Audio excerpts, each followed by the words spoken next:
Hi there and welcome to Techopia. Thank you very much for joining us. If you're watching this, thank you so much, and make sure that you stay tuned each and every single Monday or Wednesday right here on our Facebook page to watch and see what we are up to within the tech world. With me today, another phenomenal entrepreneur that has traveled a great distance to sit here in this hot seat all the way from the back of the Innovation Center here at Bayview Yards, right here.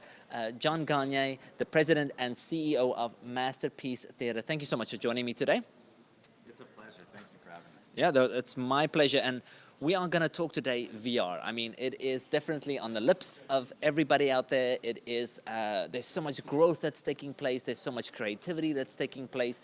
It is changing the game world. It is changing business. It is changing revenue models, so many aspects. But what's wonderful about your company, this has been about over 2 years now that your company has launched.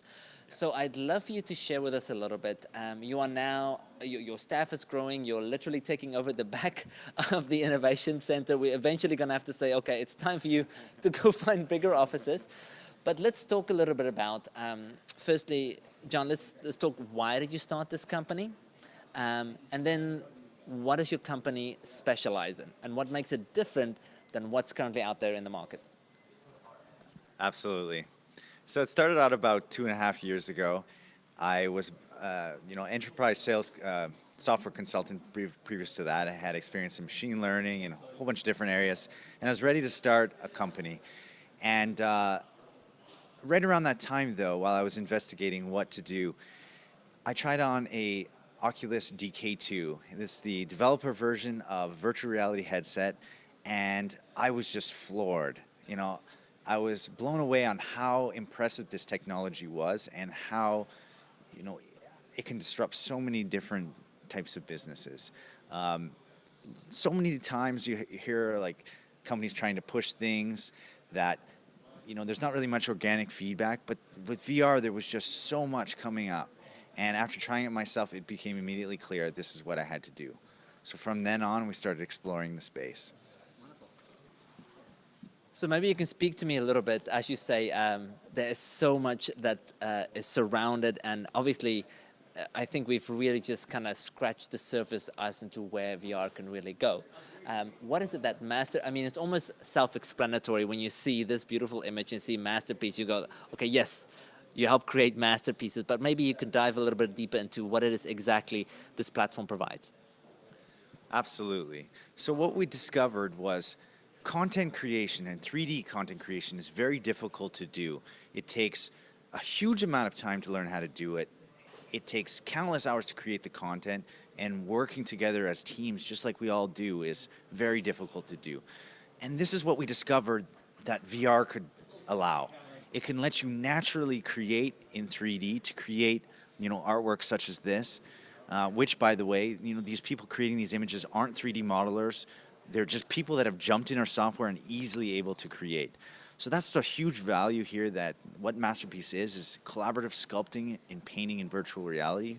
It lets you create 3D content for, animation, gaming, and 3D printing. So maybe you can help me a little bit. I think you got a few images lined up of a little bit of what you guys do, and also a bit of a taste of what your new platform looks like. So maybe you can showcase a little bit that for us. Absolutely. So what you're about to see are, artists creating something within VR. Instead of taking years to learn how to use complicated 3D modeling software, literally within minutes they can start to use it, and within an hour they can be very proficient in it. So what you're seeing here is untrained, 3D modelers being able to, for the first time ever, create 3D models.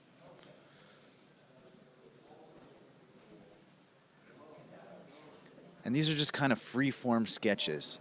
And we can show you, what do we mean by virtual reality sculpting? We have a little video here that shows the process. So here you have a creative professional, never before having used virtual reality or 3D modeling, and they're able to just sculpt in the air. These are not 3D modelers. And as you can see here, that dragon, they had never created a 3D model before. They had never used our software prior to the day of creating this video. And to show you how easy it is for the first time ever to create 3D content.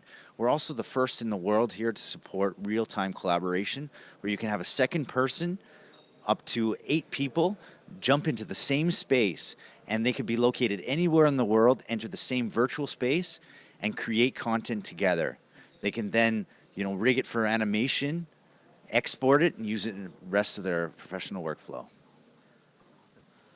Wow, that looks so spectacular. So what's interesting about this whole platform is that clearly what you're doing is that you are utilizing the creative space and once again making it easier, because that is what you're trying to do once again with your space, is allowing these artists, these creative individuals to collaborate easier, get through projects faster, and create amazing and stunning. So I know you've been out in the market now as well. Yes, you're growing and once again, always looking for funding and going to the next step. What is kind of your goal in moving forward, and what do you as a company want to do and really set yourself apart in moving forward? Well, number one is to disrupt this industry. And, that word disrupt gets thrown around way too much. But what we really mean by it is taking something that was way too difficult to do and make it really easy. So our primary goal is to democratize 3D content creation. However, at this very instant, current stage we're at, we just launched international launch with most of the major tech companies, in particular Microsoft, which the developers have been all out there last week working with their engineers. So our kind of goal right now is to expand and also to raise our seed financing round, which we're just about to open up, 1.5 million US, which we're looking to close by the end of this fall. So as a company that's in this space now, as you say, that the word disrupt gets used often, and it's a big word to use, and there's a lot of hard work behind that to be a team that really is dedicated in making that happen. What do you feel has been the toughest challenge or obstacle in this journey thus far, but also maybe what's one of your biggest successes up to this point? I think when we first got started, people that weren't deep into the tech were thinking VR, well, isn't that just 3D TV, and where did that go? Well, I mean, there's a huge difference there. With 3D TV was being pushed by large corporations, and it didn't have this organic growth that VR had. So initially I had this huge pushback being like, why are you doing this? Why don't you work for some of the major tech companies instead? I said, no, this is different, and this is going to make a huge impact. Well, so it took some time for people to come to terms with it, but now as they can see what we're doing here, it's sort of the opposite, where they'll send delegates or people that they want to show off the innovation center by the office. So it's kind of like a flip, where you're coming into a new space that is challenging because it doesn't have the masses yet involved into it, and then I guess one of the successes there is to say, I don't care what they think. I know this is going to be something. And then to get it to a point where everyone else then starts to agree. I love it. So let's look at this now. If once again, just the phenomenal 3D headsets that is becoming more and more, if I can use the term, affordable or more accessible for that matter. Where do you see this industry going? What do you think the next 5 years or 10 years are going to look like? Because as you see, at the moment, it was really just used for production purposes or to create images like this or artistic work like this or collaborations. Where do you see this going, and where do you see it looks like, 3 to 5 years from now? I mean, that's a great question. Essentially what we're doing is, essentially what the industry is rather, is VR is going to increasingly become into part of people's lives. And I think a very kind of a sister technology, AR and mixed reality, and that's the ability to have your cell phone and it superimpose stuff into the real world, and the extension of that mixed reality where you have a pair of glasses just like you're wearing now, and it feeds on all the information of the world. Those technologies are rapidly expanding, and by the early 2020s will hit mass adoption, which means that in everybody's homes you'll have VR headsets, you'll have AR and mixed reality headsets. And I think that's going to be a huge impact, where instead of, we're already stuck in the digital worlds being glued to our phone. Instead, if you wear those shades just like that and you can have all the information, that's where the future's going. And that's where technology like this gets brought in, because right now we our main application is in VR, but we also have partnerships with AR and mixed reality companies as well to bring this technology to glasses such as that, so that people can work as teams, working together and having the digital world superimposed onto the real world. And I think that's where we are headed. So for those of you that's just joining us and you're watching this, a reminder for you that I am talking to the President and CEO of MasterpieceVR, John Gagne.